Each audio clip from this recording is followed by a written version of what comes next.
xanaa moom kon doublé na ko. te ndox maa ngi tege. ñoom dañuy tiitaroo ne ñoom li ñu investir ci wàllum ndox mi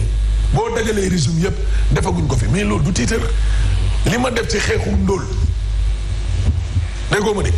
kenn defu ko am na ay réalisation yoo xam ne du prouesse. loolu nekkul ndam jarul tiitaroo ay bourse familiale dama koo jëlee par exemple 100 milliards doublé naa ko yóbbu naa ko 200 milliards xam nga loolu mooy lan est-ce que c'est mooy pauvreté bi dafa yokk. yokk absolument. les bourses familiales normalement Macky bu nekkoon 200 milliards. daaw ren ñu arrière 100 milliards. loolu mooy wane ne bénéficiaires yi. ñi ngi jàppe ne dañoo ndóol. ñu ngi wàññi ak ñaari weer yu ne da leen laal juróomi junni. dafa dem ba moitié. kon gars yi soxlaatuñ ko. tu es un économiste. ah mais non loolu kay t'as pas besoin de faire des universités de Boston ou bien de nangam. pour xam ko de Sorbonne ou bien de je ne sais pas quoi pour xam ne lutter contre la pauvreté moo tax a jug lii. te chaque année li nga doon dépensé nga dépensé double bi mais loolu mooy wane ne kon pauvreté bi dafa doublé. waaye ñun bourse familiale yi voilà on avait une enveloppe de 200 milliards l'année dernière alhamdulillahi rabbil alamin cette année avec la loi de finances rectificative le président de la République avec ses orientations nous a quand même instruit à dégager encore une nouvelle enveloppe de 400 milliards il l'a doublé alhamdulillah mais loolu vision bu baax la. yow kan may wax la Omar. non yow ne dégg naa Omar moo la baxbaxa moo tax. Omar dafa tey tableau bi paal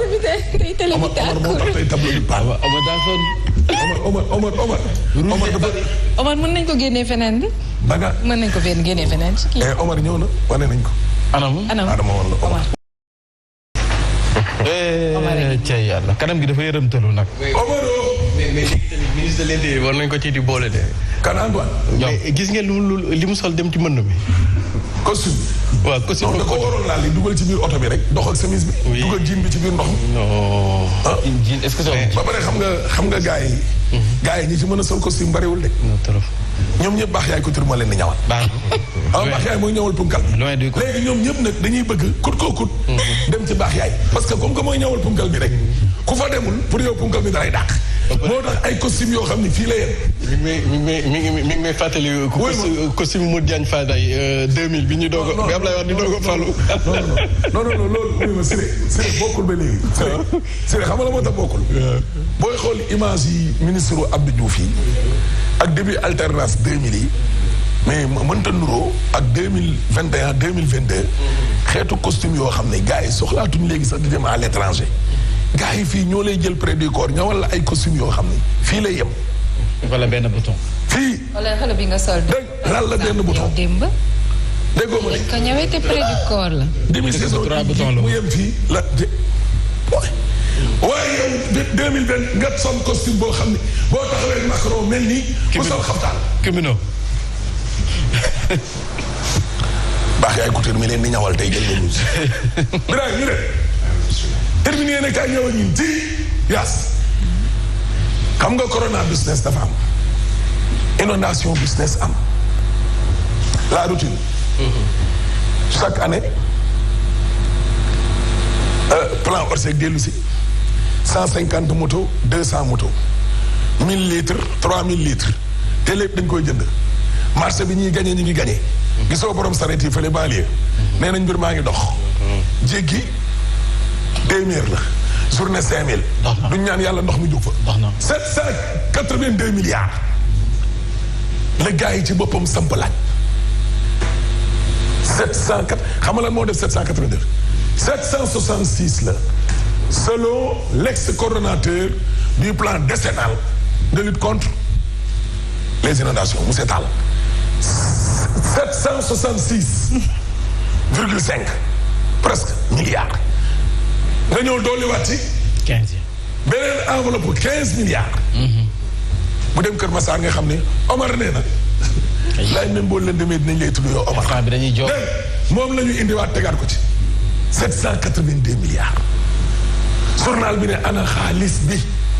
2012 ba léegi ñu ngi plan Orsec waaw plan Orsec moom nu ñuy def ba du ñëwaat. mais léegi mais dama la ci yokkal. xam nga la moo tax gars yi di mën di soxla plan Orsec. waaw su ñu nekkee plan Orsec. waaw dañuy aj règle de bonne gouvernance. waaw c'est-à-dire que marché public. waaw léegi c'est du gré à gré. waaw donc gars yi nag fi mu toll nii nga rey leen. ak nga xañ leen Orsec. waaw xanaa moom am na gars yi xam ne toog ñaan yooyu affaire yi inondé. parce que ci nañ su fekkee am na benn secteur boo xam ne ça a construit des millionnaires voire même des milliardaires depuis presque 2000 ba léegi c'est le secteur d'affaires inondation. doy na waar. bu gaan ngay gën jëm sa bopp. ginnaaw ba mu génnee commissariat dafa ne Antoine Diome mi du ci jëmm di ci kàddu gi du ci dara. yorul carrière ministre intérieur parce que bu gaan affiche am yii ba mu yeggee buur dane ko dindil xollil na ko dem xolli ji dégg nga loolu coalition baa ngi nii waxtaan ba jubóo la Ferno Bokum loolu la wax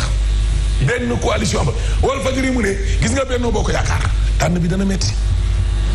tànn bi mais tànn bi metti rek lay def ñin ci suñu gis-gis mais gis nga Macky wallaay yëgalul boppam sax ne tànn bi dina miti wala du miti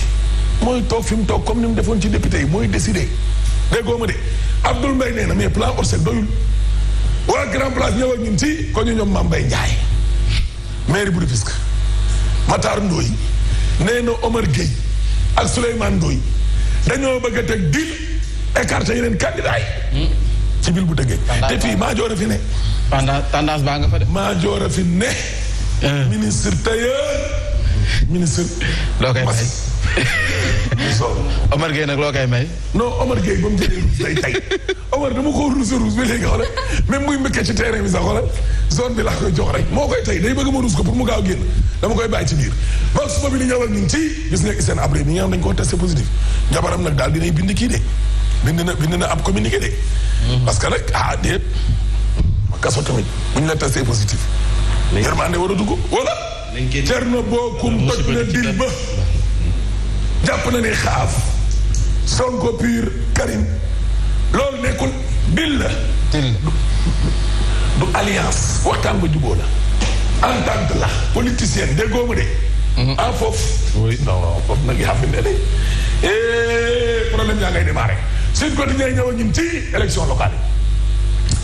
Antoine Diome arbitré na ñii ne woon 5 ñii ne 10 ñii ne 20 mu coppet ci bii ndong ca bee ndong ca ba ca des oui muy 15 bëri laaj na nag bëri na de 15 bëri na trop bëri na ci ñenn ñi dama ne bëri na ci ñenn ñi bëriwul ci ñenn ñoom ñu ko tànn kay bëriwul ci ñoom mais dañ ne type d'élection pour muy leer élection yi nag am na ñoo xam ne commune rek la ñooñu 15 millions lañ war a joxe am na ñoo xam ne commune la ak ville lu ñuy joxe 30 millions waaye am na ci nag gox yoo xam ne mel ni Tëngéej mel ni Thiès dañuy am ville am département am commune xanaa ñoo ne laal 45 non bàyyi noonu sedd parce que dégg source a nañu xamala la yéen ñi doon seen loxo jotul seen ginnaaw dem leen toog ñu ngi nii us les pauvres fukki millions ak juróom ku ko amul commune kese demal toog bu dee ville nga bëgg a nekk laalal 30 millions boo ko mënulee demal toog dégg nga ma de moo tax day ca fay mu ne naka ci pexe lekkee luy jot na ginnaaw de léegi caution bi génnee nañu arrêté ministériel bi amatul pexe wasi taabal jëmbaar tool ya léegi li fi ne de fi nit ñi amatul ay layaamee réew mi ko diggée nañu xam nga ni affaire dictature la. Ah oui, tout à fait. Politiciens yi waneeti nañ seen bopp. Encore le dictat des politiques. ñu ngi nii 30 millions la pour élection locale yi. Le quotidien yéen a kaa ñëw ak ñun ci seen ab rek. État de santé am nag doy na waar. Covid de xajul si moom. ma ne Covid xajul si moom. tey ñu ko bàyyi balaa musiba di dal. Covid xajul si moom de. du ma wax de yaas. góor gi mag. seen abré yaramam de ma wax kat. Covid. la fa de. Bakary nee na couvre naas. Bakary ok l'observateur ñëw ak ñun ci gis nga inondation yi. Birahim bu doon nit la bu ñu neexee ñu jàppe ne lu cancer la rek. non faj ko mooy jafe-jafe. xam nga ay saafara yu jur jàngoro. wala ay saafara yoo xam ne du dëgg. waa ji da lay bindal rek mais da lay nax. te ay fausse solution ak ay vrai problème ñoo taxaw nii. si de am na ci ay gox yoo xam ni. boo leen doon yóbbul ay pompe wala nga leen fay jëlee defaraat gox ba ba ilaa yow mi di saay bu xiinee mu taa. parce que napp bala. dëgg la yaas. ca napp bala. ca napp bala waaye. suuf saa gos. te suuf sa na mel ilaa yow mi diin loo muus mënul ne doomu aadama mënu fa dëkk déggoo de Antoine ngi toñoo ngi nii. toñoo. mais Ahmed la gestion des inondations ci gouvernement bi. waaw mën nañ ko tuddee loo muus. gestion loo muus. du tee gars yi lekk ci xaalis ma. mais loolu nag yaas na war na dakk nag. loo muus noo def gars yi lekk ci xaalis. mais Macky aussi xanaa loolu da koo neex. yaa ngi def fi ñu lay jaar di rucc si koppar bi sax. doo ko xam. Macky bu ñu ma joxee photo bii rek may bëgg a dee man Macky photo bii laa xam. yow mais ñu photo Omar. yow bàyyil Omar Gueye. léegi mooy yéen kaay ñëw ak ñun ci gis nga élection locale yi. ko indi na Omar ñu ngi nii gisoo ko moo tax dégg opposition bi naqarlu nañu 15 millions yi waaye nguur gi mais ñoom justifié wu nañu parce que Saliou Sarr nee na ñoom dañu ils ont été déçus quoi xam nga li ma la waaye nag mais loolu du leen divertir loo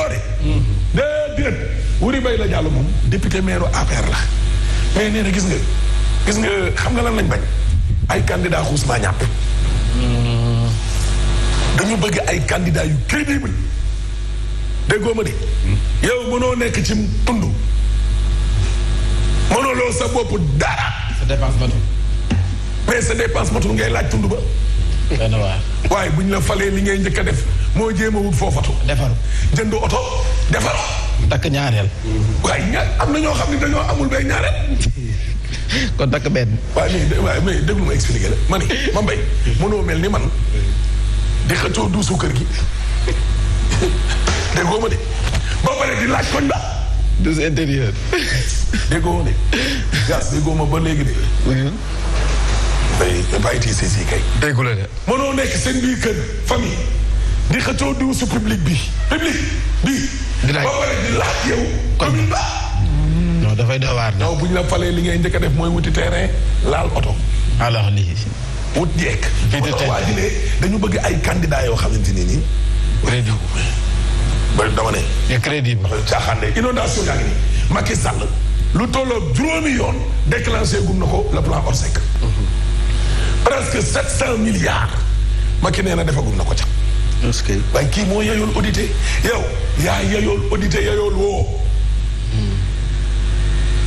Macky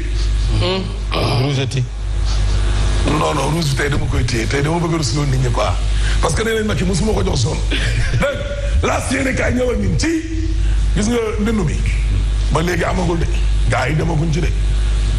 reçu bi amagul critique yéene kaay ñëwal ñun ci tamee baa ngi nii tamee nañ jël segg candidat yi ku mënul bawul lu yàqu yow moo tax nag gars yi dañoo ngeen toog wala Racine Talla moom mais Ahmed Abou Abel Thiam ñaareelam ba la takk Ahmed Abou Abel Thiam ñu ne ñaareelu Racine Talla ba la takk loolu moom la jël yooyu du ma ci kii sax garaaw mais Ahmed lii dil la si de waaw mais mooy imi moo jot Thierno Bocoum nee na lii dil xam ngeen dil mooy Khalifa mii ak Sonko ak Pur ak Karim dil la parce que Abdoul Mbaye ak Khalifa Sall ñoo doon dox coalition bu mag ba déggoo ma de Abdoul Mbaye ak Khalifa lan moo xew ba ñu jékki-jékki ñoom ñii ne yoos bàyyi lay jublu ci lii élection locale yaa ngi nii xam nga lii mooy xañ ñu démocratie la privatisation de la démocratie dañ koy jaay Cheikh Bamba Dièye ne démocratie kenn du ko jaay démocratie kenn du ko jaay dafa war a mel ni la xew ca diwaanu golf gële waaw kay ak ne jigéen ñi moom lañ tànn sages yi moom lañ tànn ndaw yi moom lañ tànn jigéen ñi moom lañ tànn deuxième adjointe maire bu golf jiite faamu Benno Bokk Yaakaar golf nee nañu Macky bis boo tànnee keneen ku dul nen ci golf gën a. yaa yàq xew bi. yàq nga xew bi voilà. te waaye xam nga Macky tam moom naka jekk yàqkatu xew la mais bu ko defee sax loolu du doon information parce que yàqkatu xew la mais bi xew golf bi bëgguma la woon jox ruus mais. mbaa du ngénte lu mu dem soppi ko dëj. ngénte la ca boppam nga nar a soppi dëj boo tànnee keneen ku dul nene. Si. xew ma la yàq de. te ma keneen bëgguñ mu ñëw golf wàccee baas ba toj siège ya dem ñibbi bàyyi fa waa golf jigéen ñee ko wax de. nene leen doy nene point. mooy baar. waaye xam nga man moom bokkuma. man moom nene jiite ak ñàkk a jiite. nañ leen gañe laa leen di ñaanal yéen doo leen gañe même bu ñu jiitalee ne nekk keneen ak keneen waaye ñoom nee nañ ne gën ci ñoom na leen Macky jox ne moom la ñu tànn daal. waaw man moom duma tànn ne ñi ñu àndal duñ tànn ne ñu def bu football ñoom ne dafa mel da nga tànn ne nag. kat biir de non est-ce que sama yoon. ñun am nañ lu ñu doy. tànn na ne non jigéen ñee ko tànn ana Omar. waaw nee na ayoo nee na mais Ahmed dama la bëgg a proposer dara. mooy président. waaw bala nga koy jox rouge. nga may ma rek ma Souleymane Faye ko quoi. comme ça Souleymane Faye bi remplacer rouge bi. Souleymane Faye ban. waaw léegi nga koy jox rouge. bàyyil ma Souleymane Faye ko rek. Souleymane Faye waaw. Omar bàyyil bu ñu nekkee ci mbënn mi nga ñuy mbëlee bu ko defee ministre de l'intérieur sol ay bottom vestem dugg ci ndox mi di jaax di ñu mbëlee waaye lii lépp kenn teguñu ko ku dul Macky yeewul naaj na sonn nañu ci mbënn mi yeewul naaj na sonn nañu ci inondation bi yàlla jàmm yàgg yàlla jàmm yàgg. ay man fekk ba waaru di caméra ba dimbali leen ma oui sama dàq leer na nag.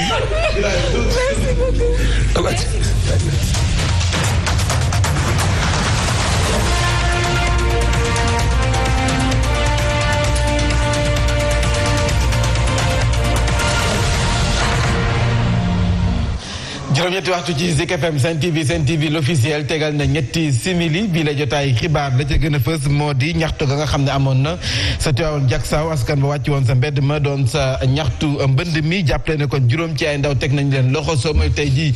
daañ leen defeere askan ba nag ñu ngay xool nees mën a waxtaani seen biir ba mën leen utal ay avocat ndax nag soo moyul loi bi nga xam ne jot na jaar sa pencum ndaw réew ma dana dal seen kaw te dana metti lool loolee daan ci dikkit bi la jotaay xibaar addu jëmale ci jongante gox goxaan yi janvier 2022 lañu ko jàpp ndax xam ngeen ne kon ku sa bëgg a bokk faw nga génne 15 millions si suñuy koppar loolee de dana diis lool nag bu ñu sukkandikoo ci pôle des non alignés ndax nag dañoo gis ne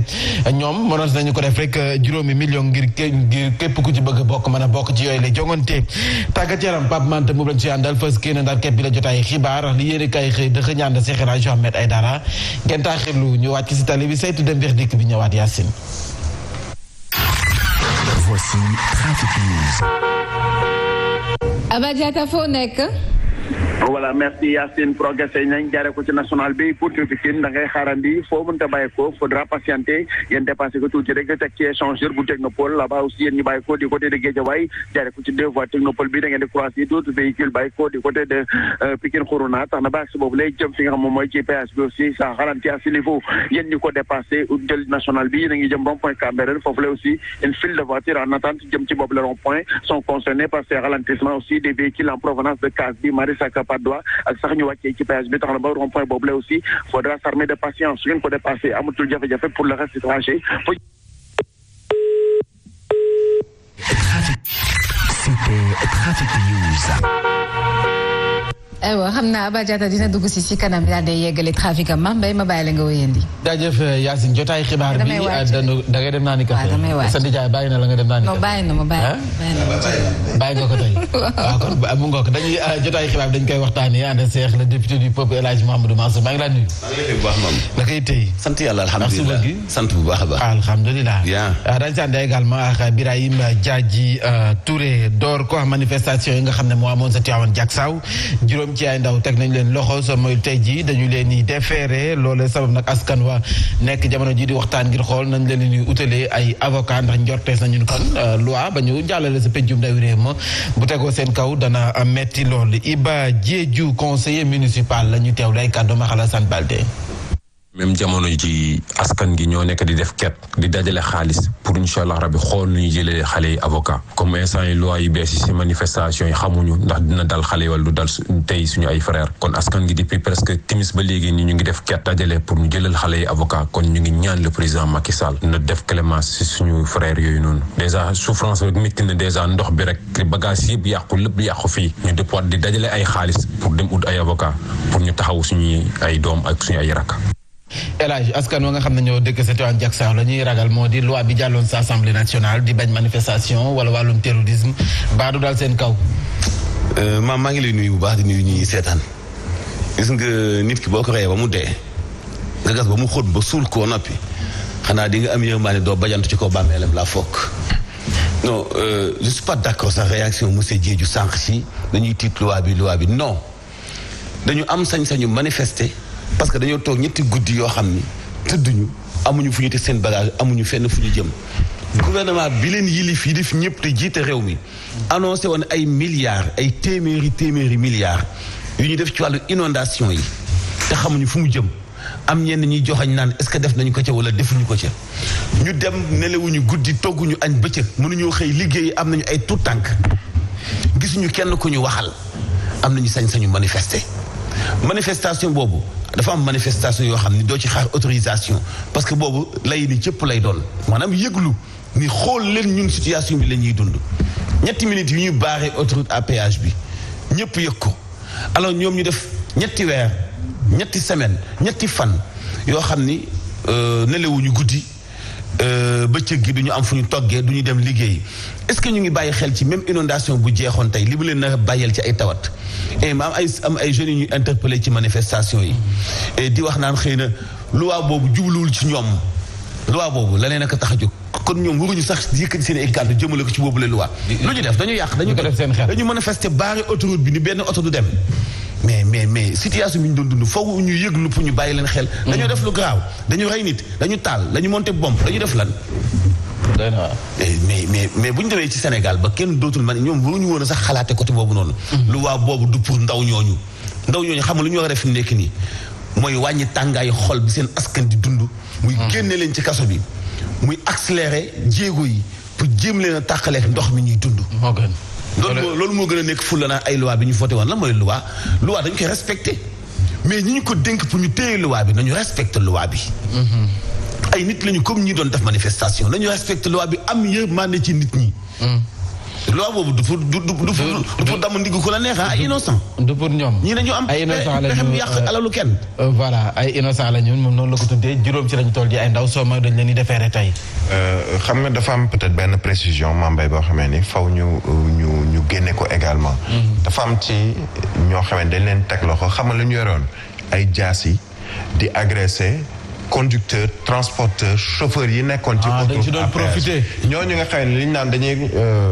dañoo rax ci ndaw ñi nga xam ne de manière spontanée lañ leen manifester parce que effectivement comme Mansour li mu wax am nañu droit manifester surtout loo xamee ni dafa tàng ci seen xol ñu dund gis seen i mbokk seen i waajur seen i yaay seen i pap nekk ci situation yoo xamee ni mais am na benn liir boo xam ne amul 7 mois ci dañ ko dugal ci panne pour mën ko jàllale ci ndox mi ñooñu manifester dañoo manifester ndax boobu tàng am na lu leen metti seen xol mais ña ca rax yore ay jaasi di agressé ay transporteur ay chauffeurs yoo xamee ni dañoo taxaw parce que chauffeurs yëpp dañoo taxaw ci autoroute à péage bi parce que barré nañu circulation bi mais on l'a vu fan yee passé ñuy wax ba ci joxoñ ñoo xamee dañ ne ni ay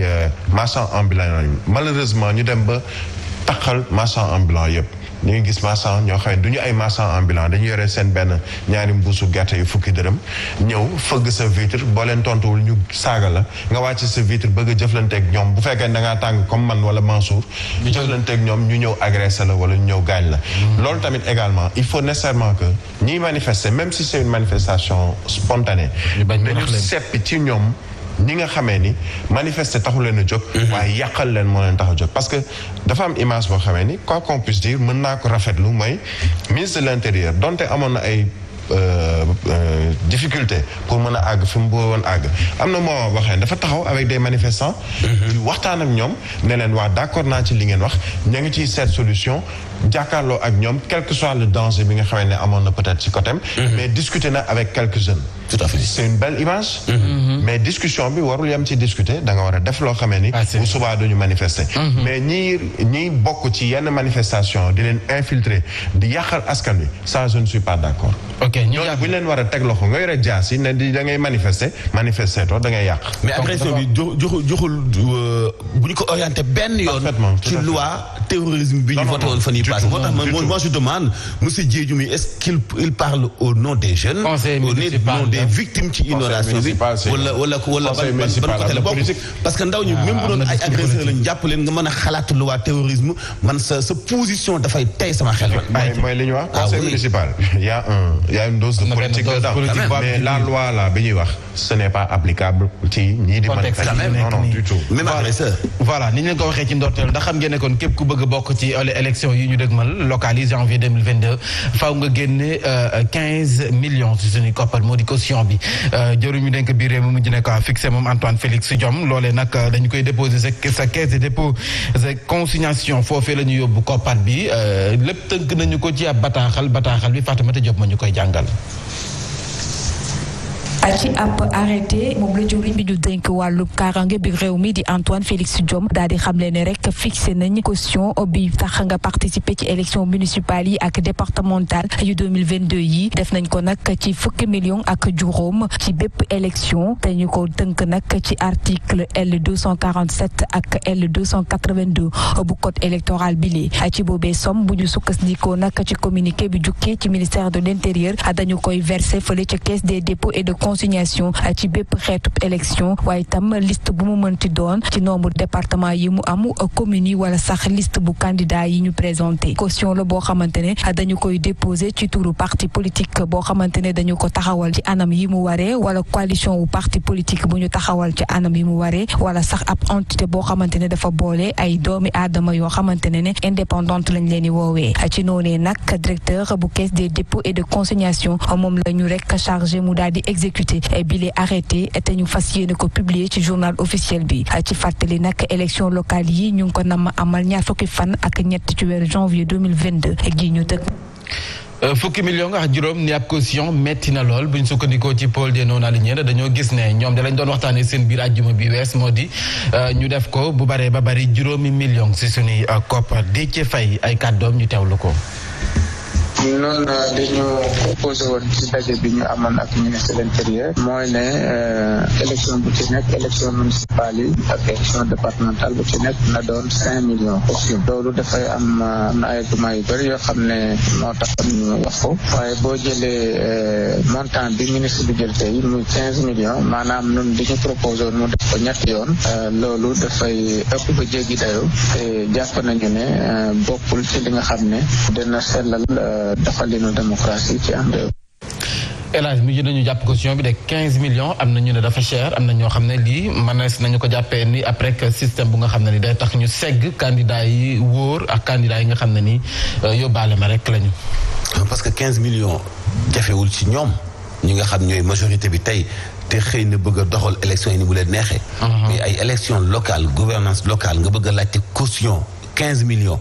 ci benn liste muy liste bi nga xam dafay xëccoo commune bi bu fekkee da nga bëgg a bokk ci liste élection département yi la même chose mu nekk 30 millions loolu problème la boo xam ni nit mënu koo xalaat te jàpp naa ni opposition bi kenn mënut a cautionner loolu kon man bu ñu ci juboo ba saxal ko te déggoo benn parti bu ñaawlu dénoncé taxaw ni li dafa ëpp man dafay xaw a tey sama xel 15 millions et bul fàttali ni élection locale affaire de quartier la affaire dëkk la am na ay mouvement yoo xamante ni bi ñu ëpp sax doole parti politique yi ci gox-goxaat yi parce que affaire sociale la parce que ñi nga xam ni dañu amal askan wi njëriñ ñi nga xam dañu am vision nekk ci ay localité mais ñooñu nga xam ni amuñu benn wéeruwaay amuñu benn revenu ci wàllu politique nan nga leen mën a laaj caution 15 millions ci gan anam moo tax ma ni xëy na yomb na ci ñoom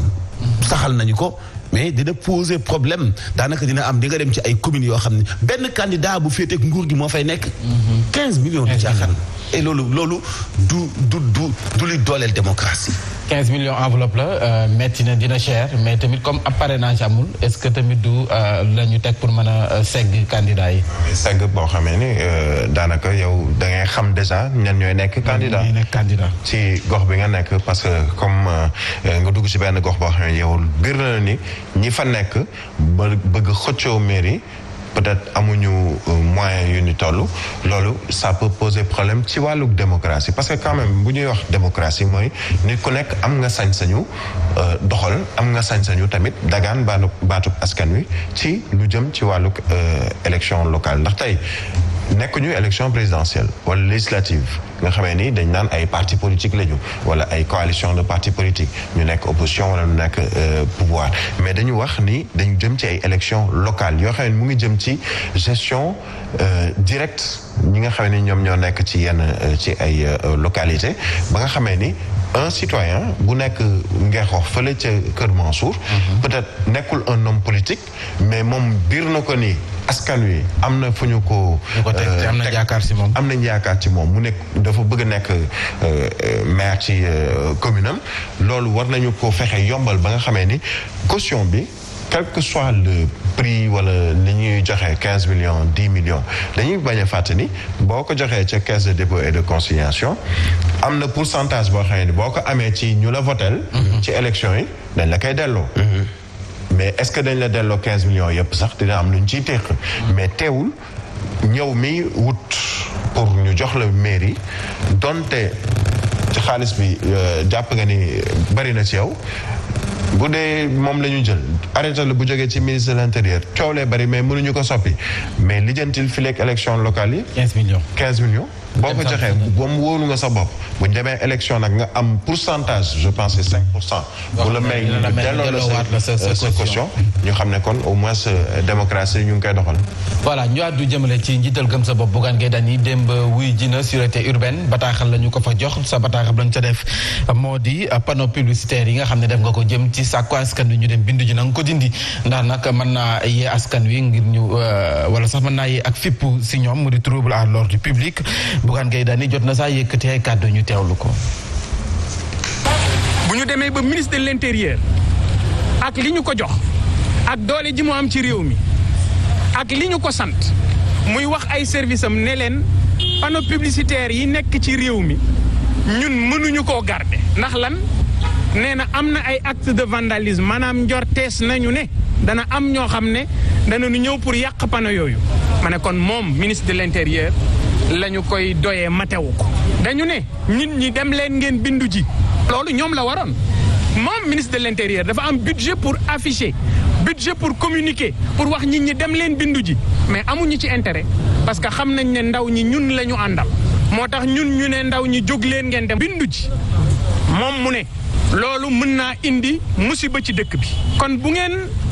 dindiwul affiche yi ñun danañ ko dindi ma ne ñun jël nañu acte ci li mu joxe. ñu àddu jëmale ci coow li dox si diggante maire Pape Ndiambé Dieng ak nag député Mame Diarra Fam ndax maire bu Guinaw Rails Nord dafay joxoñ baaraam kenn si jigéñaale député bi di xam ne kon dafay falsifier ay certificat de résidence ngir nag jëm ci wàllu mbindu mi ci liste électorale yi démb la ko xam ne si ak gànnaaw taskatu xibaar yi maire ba Pape Ndiambé Dieng ay kàddoom ak nanga ko bakayoko xëy madame la maire woo ma ne ma gis na Assane Diop yore ay certificat domicile mu jël ci benn bi ma xoolee certificat domicile bi mu jóge ci quartier Malick Fall ma woo Malick Fall mu ne moom da yëgut dañoo toog ba ci kanam beneen jigéen ñëw fekk ma suñu bureau leneen ko indiwoo dak mais mu yore ñetti certificat de domicile foo jëlee lii mu ne at naan moo ko jox moo ci yore yu bëri jox ko ñetti ne ko boo amee sa doom bind ci nga inscrire ñu woo délégué Ousmane Sarr biñ ko njëkkee woo madame la maire moo ko woo dafa ne yëgut tiinut teel bi nga xam ne moo gën a garaaw ñaari xale ñoo fi ñëw yore ñaari certificat de résidence ñu falsifié signature officier bi kan moo la ko jox ñu ne Baba Diallo yéen naa la ci yéen naaw honorable député Mame Diarra Fam bu dee nag Guinaw Rails dañoo dem ba ci biir nag ci kër ñu fay def certificat de résidence ñu jaaxal moo tax man en tant que maire en tant que officier jël naa mbir mu teg ko ci loxo yoon.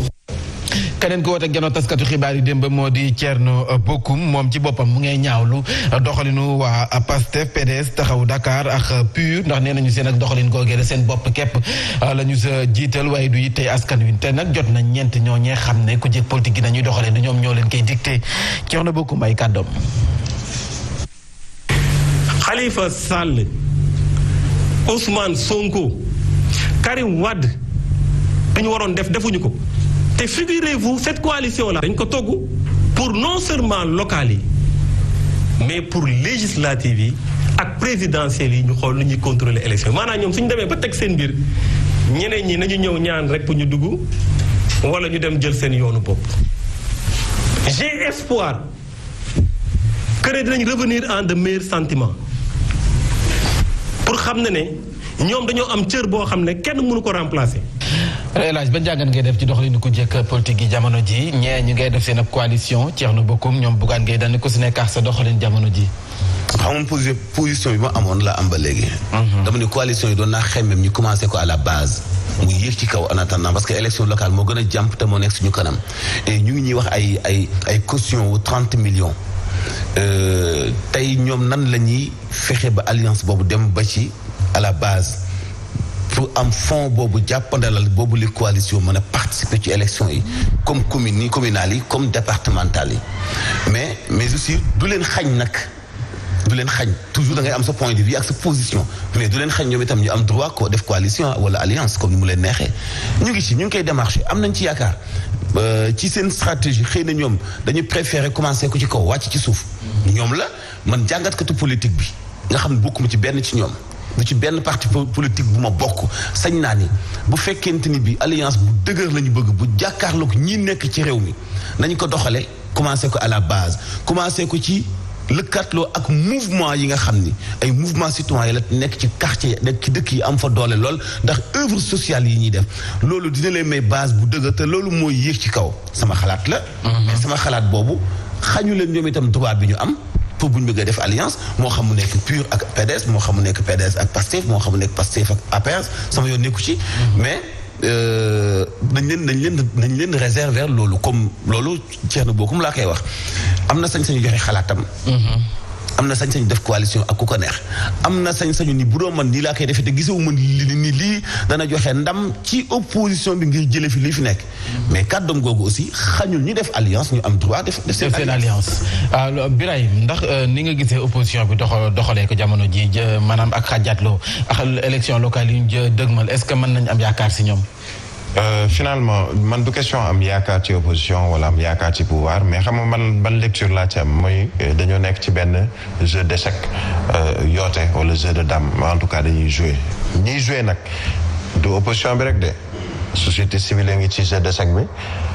parti au pouvoir et surtout le président de la coalition mu ngi ci jeu d'échec bi ci lecture bi ma am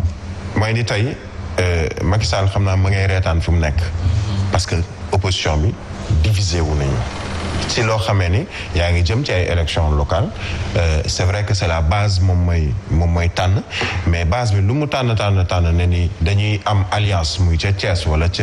Diourbel wala ca Matam wala fu mu mën a doon seeni leader am nañu ci kàddu goo xamee ni dañu ko joxe xam nga ñu ngi wax Thierno Bocoum génn wax ci ñeent ñooñu nga xam ne dañoo beru démb gis nañu Bougane Gueye Dany bi muy dem ci woote wala wuyu ci convocation bi il était mais extrêmement esselé pour ne pas dire seul ça veut dire que ña doon ànd ak moom ci wàllu kujje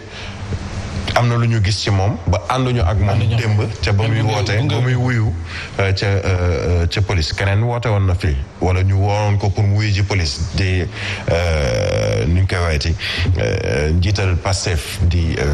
Ousmane Sonko ba muy dem ñu bari dañoo ñëw ànd ak moom ci diggante bi am na nag lu bari lu soppeeku gis nga jeu d'échec bi ñu nekk mu am ay pion am ay fou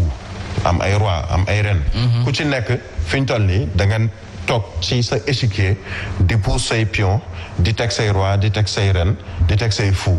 mais au détriment et sur le dos des Sénégalais parce que ñoom ku ci nekk tey da nga naan ñii lan moo xew seen diggante parce que le citoyen lambda n'arrive pas à trouver une explication ci ñi àndoon démb doon xeex ànd ak Sonko ànd ak Bougane ànd ak opposition bi ku jóg sa morom ànd ak yow ñu gis tey ni ma ngay am féewloo. Quelle est l'explication? C'est parce que tout simplement sur le plan politique waxante wu ñu dëgg seen biir. ñoom opposition bi te tey c'est au bénéfice malheureusement du parti au pouvoir et surtout du président. voilà parti au pouvoir boobee sa tëngeej mu di APR ma ne sañu wax ne ak réeroo lañu fa am ndax jamono ji sax ma ne sañu wax ne dañoo xàjjatloo looloo sabab kii di Matar Ndoye di sàkku ci njiitu réew président Macky Sall El Hadj ni nga ko doon waxee sànq ne que décision bi na bàyyi ñoom ci boppam ñu réglé ko seen biir waaye bu ñu leen imposer benn candidat ndax nag dafa am parti bu nga xam ne Omar Gueye la ñu àndal ak na parti bu nga xam ne Ismaïla Madior Fall la ñu àndal kon nag moom ci boppam na bàyyi askan wa base bi régler seen problème tànnal seen bopp seen candidat waaye la bu ñu leen imposer kenn matandoo yi ñu teew lay kàddam. parti bi mënuñu fi nekk du ñëw ay nit pàccoo ko wax nañ ko c'est un deal boo xam ne Omar Gueye ak ñi mu si àndal ñoo koy def pour mën a écarter Ismaïla bëgg écarter Ismaïla Madior Fall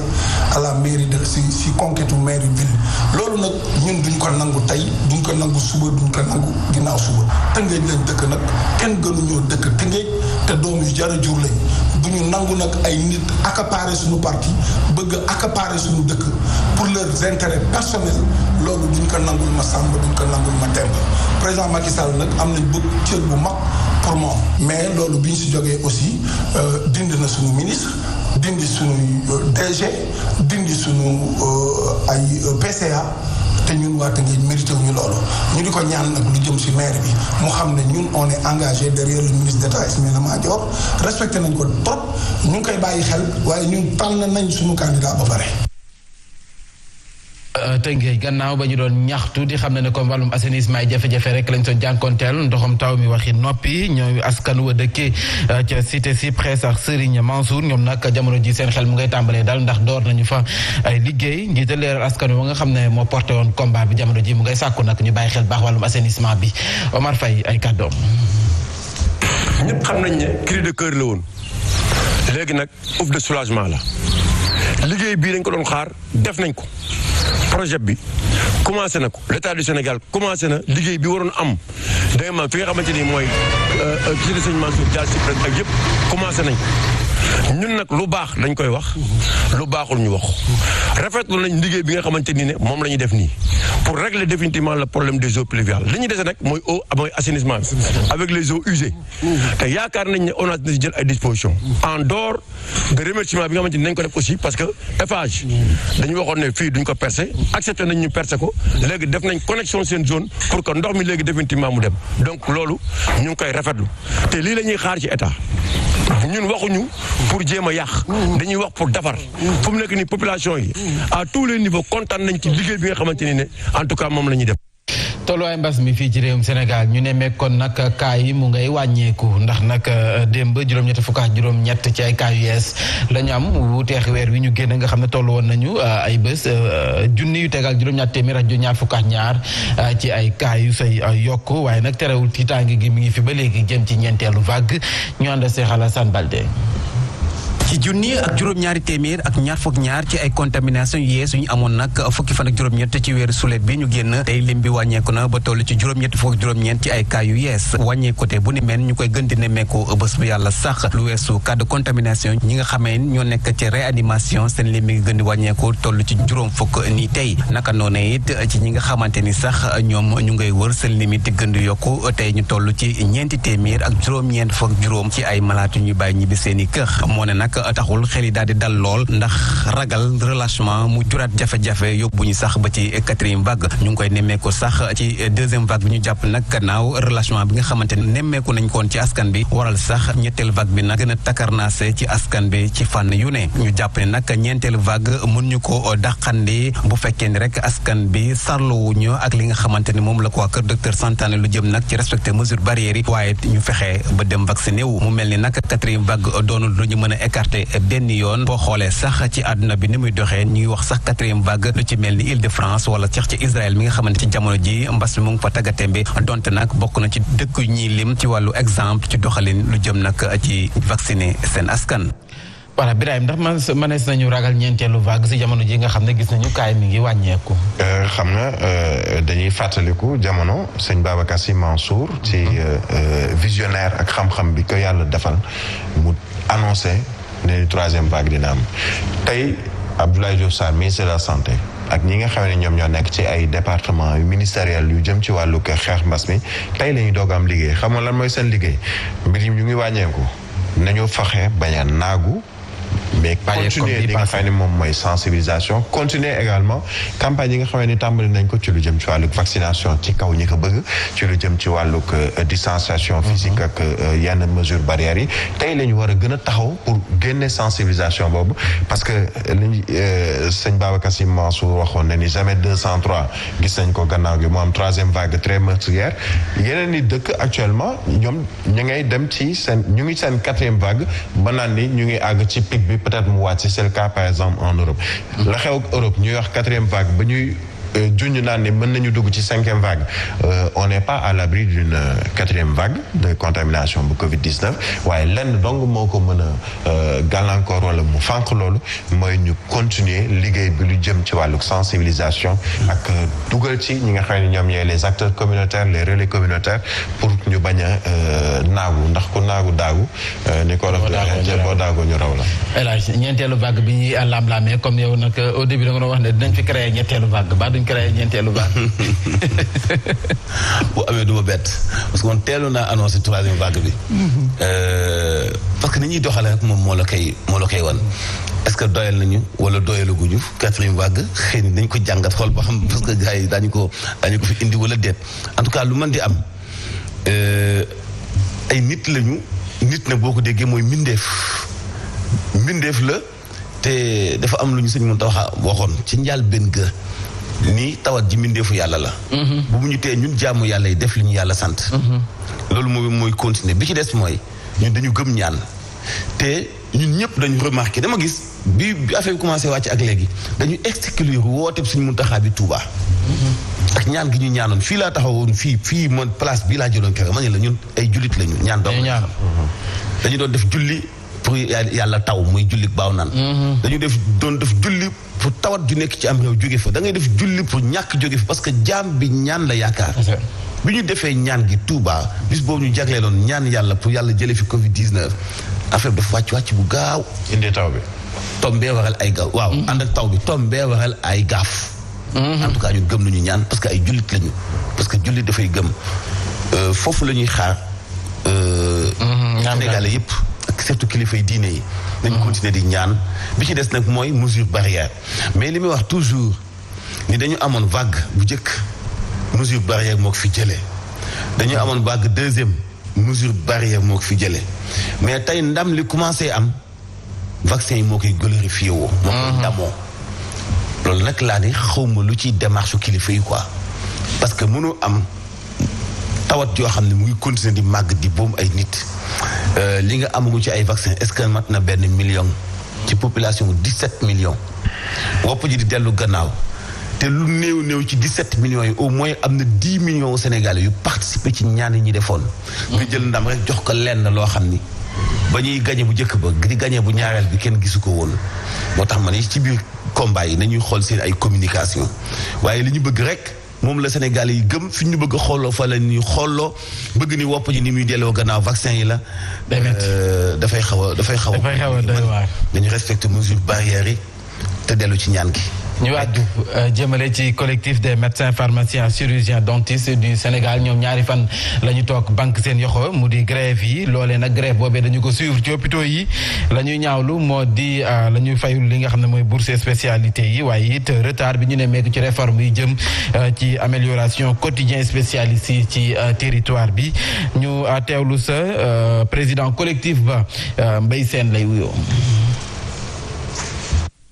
ne hôpitaux yu bëri tey consultation yeeg rendez-vous yi programme opératoire yu bëri reporté nañ ko ñu gis na nag indi na bouleversement ci organisation hôpital li ci bees mooy collègue médecin spécialisation yaa ngi yëglu ne yi am na ay professeurs yu nekk di menacer les médecins ma leen di yëgal dañoo war a xam ne xeex bi ñu sumb xeex la pour le bien-être médecin spécialisation ñoom buñ ñu mënul jàppale défendre suñu position auprès des ministères concernés auprès de la présidence waaye ay menaces du lu ñuy xaar ci ñoom parce que ça ne passera pas. jaajëf Birahim kon dañ lay libéré ah. waaw ba ci kanam rek. ndax réunion baa ngi lay xaar. jaajëf noo yow xanaa pharmacien yi tamit nag ñoom ñu leen di menacer seen grève bi. daf may dugal ci ay difficultés il le fait exprès en fait mais il y a pas de souci. xam ne dama ko dugal ay difficultés la may dugal. waaw non mais sant yàlla. du ñu yàgg loolu bàyyi ñun ñëpp ñu libéré nañu la sa élément yi. léegi mu des sport ak Baye Ma Anta Mbuub. moom ñëw na sax taxaw donc vraiment. waaw yàlla baax na. yàlla baax na waa kon jaajëf waaye Birahim Diagne Touré. El Hadj rendez-vous comme 13h. incha allah si 89.7 Zik FM. incha allah. ayca jaajëf ñu jàll ci ñaareelu pàcc bi la ci tay xibaar tàggat yaram lay doon. Mokhtar construction di yëngu ci tabax ay cité centre commercial ak it terrassement moo leen di may seen revue de presse.